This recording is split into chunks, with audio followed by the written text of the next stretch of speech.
दोस्तों, पंडित प्रदीप जी मिश्रा ने अभी जो अपनी कथा हुई थी, उसमें कहा कि मात्र गन्ने के रस वाला यह उपाय करना आपको धनवान बनने से दुनिया की कोई ताकत नहीं रोक सकती है। जी हां दोस्तों, गुरुजी ने कहा कि होली के बाद आने वाली इस रंग पंचमी पर यदि हम गन्ने के रस वाला यह चमत्कारी उपाय करते हैं, तो यकीन मानिए, आपकी जो जन्मों जन्मांतर की गरीबी है, वह हमेशा के लिए समाप्त हो जाएगी। जी हां दोस्तों, गुरुजी ने कहा है कि इस रंग पंचमी आपको यह गन्ने के रस वाला उपाय जरूर करना चाहिए। इस उपाय को करने मात्र से आपके जीवन में चाहे धन से जुड़ी कितनी ही बड़ी समस्या क्यों ना हो, वह दूर होकर ही रहेंगी। तो दोस्तों, अगला मौका फिर आपको 1 साल बाद मिलने वाला, तो यह मौका गंवाना मत।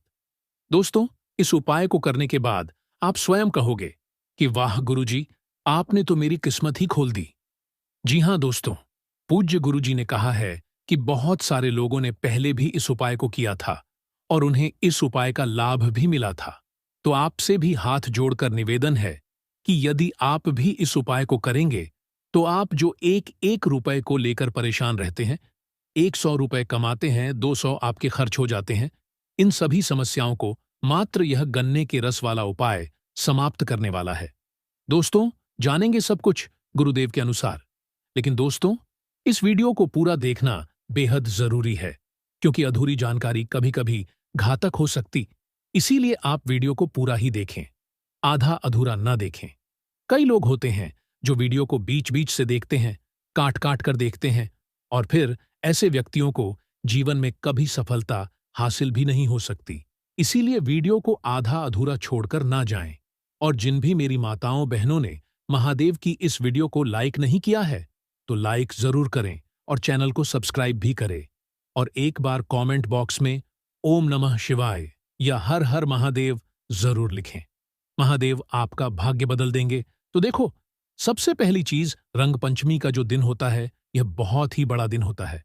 और इस बार यह दिन 19 मार्च 2025 को बुधवार के दिन है। यह दिन साल में सिर्फ एक बार आता है और यह होली के दिनों में ही आता है। होली के दिन को ही हम रंग पंचमी की तरह एक तरीके से मान सकते हैं। पर पंचमी तिथि जब लग जाती है और वह रंग की पंचमी लग जाती है, तो यह होली की पंचमी हो जाती है, रंग पंचमी हो जाती है। इसीलिए दोस्तों, आप लोगों को इस रंग पंचमी को अपने घर में तुलसी के क्यारे में गन्ने के रस वाला उपाय जरूर करना चाहिए। अब दोस्तों, इस उपाय को करने से होगा यह कि अगर आपके घर में किसी भी प्रकार की धन से जुड़ी हुई समस्या चल रही है, पैसों से जुड़ी हुई समस्या चल रही है, माता लक्ष्मी जी की जो कृपा है वह आपके घर परिवार पर बिल्कुल भी नहीं है, तो भाई, आप लोगों को यह वाला उपाय रंग पंचमी के दिन या पंचमी तिथि के दिन जरूर करना चाहिए। अगर किसी कारणवश आपके घर में किसी का व्यापार, किसी की दुकानदारी, किसी का धंधा सही नहीं चल रहा है, यानी कि पहले जैसा चलता था वैसा नहीं चल रहा है, या आप बहुत लंबे समय से अपनी पूरी मेहनत कर रहे हो, पर आपके घर में पैसों की आवक नहीं हो रही, आपका व्यापार सही से नहीं चल रहा है, तो आपको यह वाला उपाय रंग पंचमी के दिन जरूर करना चाहिए। विशेष रूप से यह उपाय हमारे घर में धन की समस्या को दूर करने के लिए है, साथ ही में माता लक्ष्मी जी को प्रसन्न करने के लिए।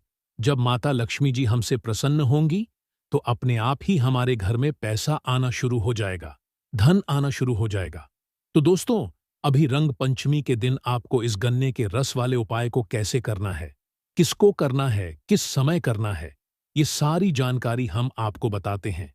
इसीलिए आप लोग उपाय को पहले अच्छे से सुनिए, समझ में आ जाए तो ही उपाय को कीजिएगा, क्योंकि जब आप उपाय को सही तरीके से करते हो, तो ही आपका उपाय जो है अच्छे तरीके से काम करता है। दोस्तों, अभी जो है गर्मियों का मौसम आना शुरू हो चुका है, जिसकी वजह से इस समय में आपको गन्ने का रस आराम से मिल जाएगा, क्योंकि यह वाला उपाय जो है ना, वो बिना गन्ने के रस के हो ही नहीं सकता। इस उपाय में हमें गन्ने की रस की आवश्यकता जरूर पड़ती है। तो आप लोगों को करना क्या है? सबसे पहला काम आपका यही रहेगा कि आपको गन्ने की रस की इसमें आवश्यकता पड़ेगी।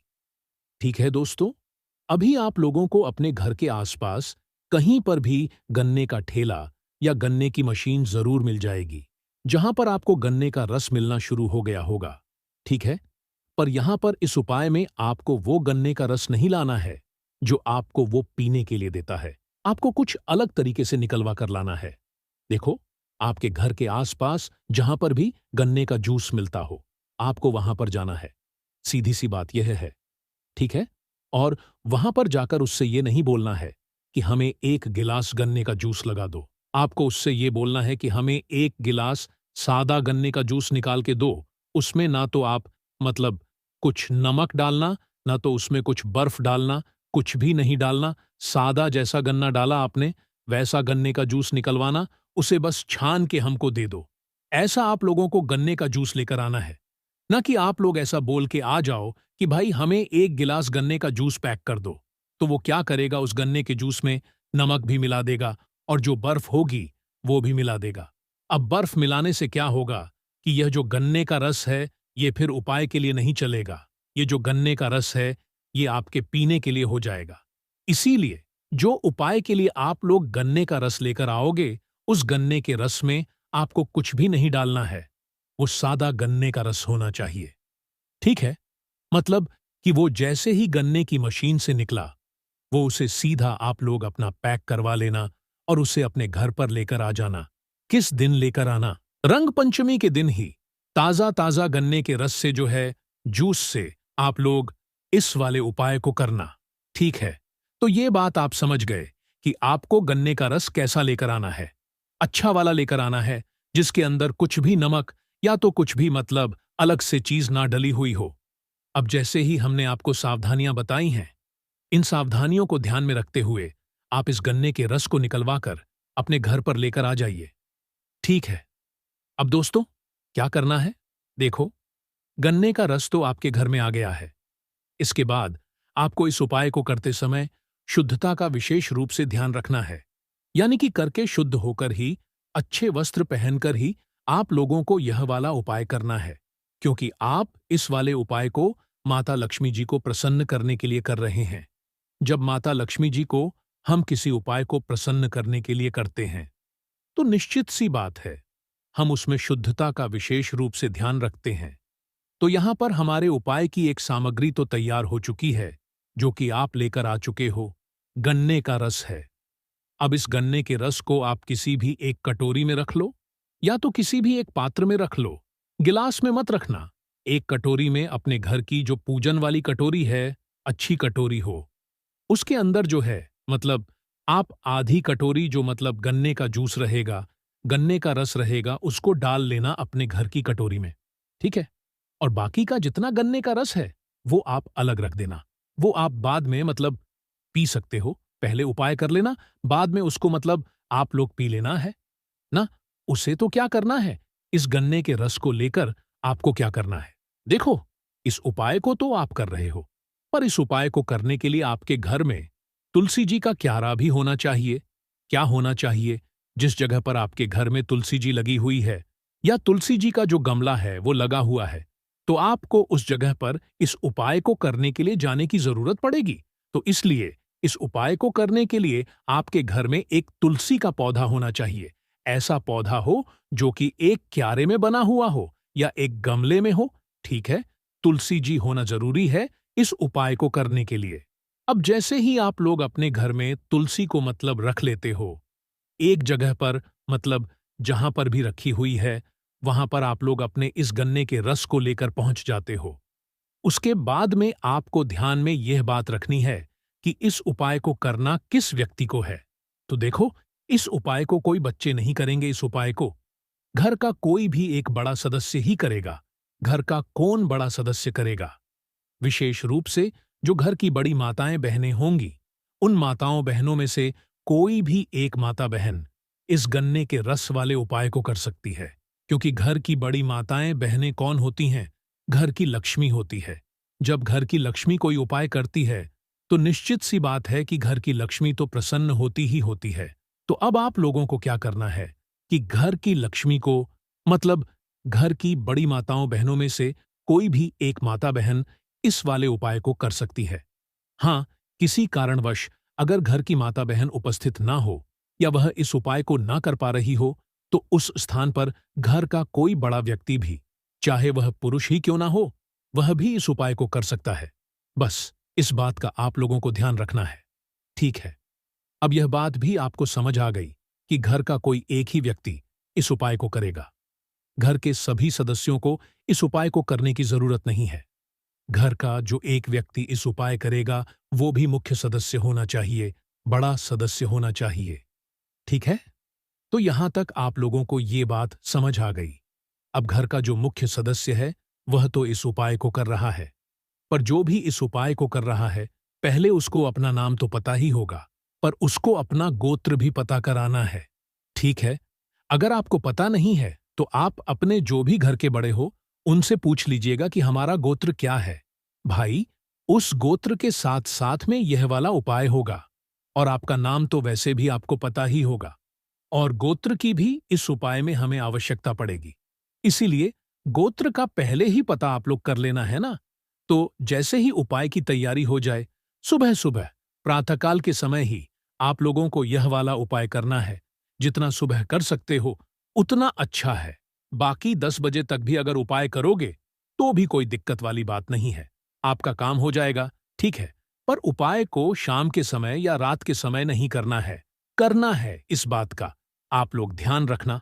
ठीक है, तो 10 बजे से 12 बजे तक भी उपाय कर लेते हो तो भी आपको उपाय जरूर काम करेगा। अब करना क्या है, इस गन्ने के रस को लेकर और अपना नाम और अपना गोत्र मन में सोचकर आपको आ जाना है। अपने ही घर में जो तुलसी जी का क्यारा लगा हुआ है या जो तुलसी जी का पौधा लगा हुआ है वहां पर आ जाना है। अब वहां पर आने के बाद आपको क्या करना है, खड़े हो जाना है। जैसे भी आपका तुलसी का क्यारा रखा हुआ है, खड़े मतलब ऊंचाई पर रखा हुआ है, तो खड़े हो जाना है, और नीचे रखा हुआ है तो बैठ जाना है। अब उसके बाद में क्या करना है, देखो, जो गन्ने का रस आप लोग लेकर आए हो, गन्ने के रस को आपको पकड़ना है। उल्टे हाथ की हथेली में जो कटोरी पात्र है उसको उल्टे हाथ में पकड़ना है और अपने सीधे हाथ की हथेली को ऐसे कर लेना है। ठीक है?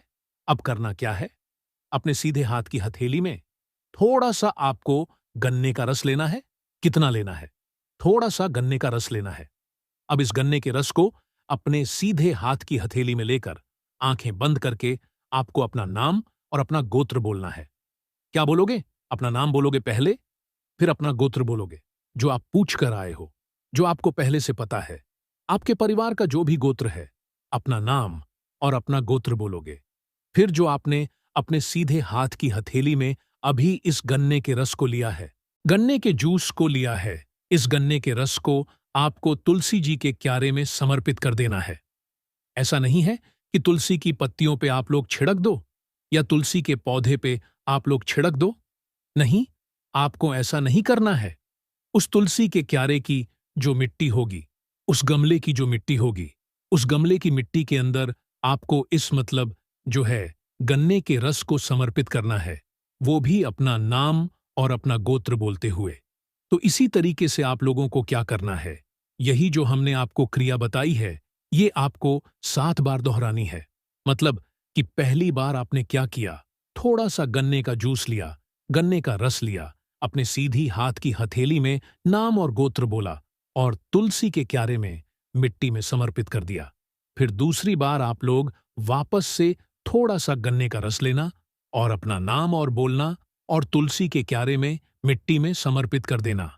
फिर तीसरी बार भी ऐसे ही करना, थोड़ा सा गन्ने का रस लेना और अपना नाम और गोत्र बोलना और तुलसी के क्यारे में समर्पित कर देना। इसी प्रकार से चौथी बार भी करोगे, इसी प्रकार से 5वीं बार भी करोगे, इसी प्रकार से 6वीं बार भी करोगे और इसी प्रकार से 7वीं बार और आखिरी बार भी करोगे, क्योंकि यही जो मतलब हमने आपको काम बताया है, थोड़ा सा गन्ने का जूस, गन्ने का रस अपने सीधी हाथ की थली में लेकर अपना नाम और गोत्र बोलकर तुलसी के क्यारे में आपको समर्पित कर देना है। तो यही काम आपको 7 बार करना है। कितनी बार करोगे? 7 टाइम्स। 7 बार करे, इससे कम करोगे ना ज्यादा करोगे। एक बार नहीं करना है इस उपाय को 7 बार करना है। मतलब कि एक ही टाइम पे पंचमी तिथि के दिन, रंग पंचमी के दिन आपको 7 बार मतलब एक के बाद एक करके जो है इस गन्ने के रस को अपने सीधे हाथ की हथेली में थोड़ा थोड़ा लेकर जो है अपना नाम और अपना गोत्र बोलकर जो है तुलसी के क्यारे में समर्पित कर देना है 7 बार करना है, इस बात का ध्यान रखना है। एक के बाद एक करके 7 बार अपना नाम और अपना गोत्र बोलकर अलग अलग है ना, थोड़ा सा पहले लिया, फिर दूसरी बार में थोड़ा सा लिया, फिर तीसरी बार में थोड़ा सा लिया, ऐसे करके अपना नाम और गोत्र बोलकर जो है तुलसी के क्यारे में आपको इस गन्ने के रस को समर्पित करते जाना है। जैसे ही आप 7वीं बार अपने गन्ने का रस समर्पित कर देते हैं, भाई आपका नाम और गोत्र बोलकर आपने समर्पित कर दिया, 7 बार कर दिया आपने। अब उसके बाद में आपको वहीं पर तुलसी माता जी से प्रार्थना करनी है। भगवान शिव जी का नाम लेना मतलब स्मरण करना, मन ही मन, और माता लक्ष्मी जी से प्रार्थना करनी, और आपके घर में जो भी धन से जुड़ी हुई, पैसे से जुड़ी हुई समस्या आ रही है, उसकी विनती करना है। या अगर आपके घर में मतलब पैसा नहीं आता है तो आपको मत, मतलब अगर आप इस उपाय को करने के बाद कुछ नहीं भी बोलोगे ना, तो भी आपकी मनोकामना अपने आप ही पूर्ण हो जाएगी। आपके घर में जो माता लक्ष्मी जी की जो कृपा है वो अपने आप ही होना शुरू हो जाएगी, और आपके घर में से जो भी दुख और परेशानियां धन की समस्या की वजह से आती थीं, वो दूर हो जाएंगी। बाकी दोस्तों, यहां पर यह वाला उपाय पूरा हो जाता है। यह उपाय अभी इसीलिए बताया जा रहा है क्योंकि अभी गन्ने का जूस आपको आराम से मिल जाएगा, गन्ने का रस आपको आराम से मिल जाएगा। तो गुरुदेव ने कहा है, सभी माताएं बहनें जरूर करें, आपको धन की प्राप्ति जरूर होगी। श्री शिवाय नमस्तुभ्यम। हर हर महादेव।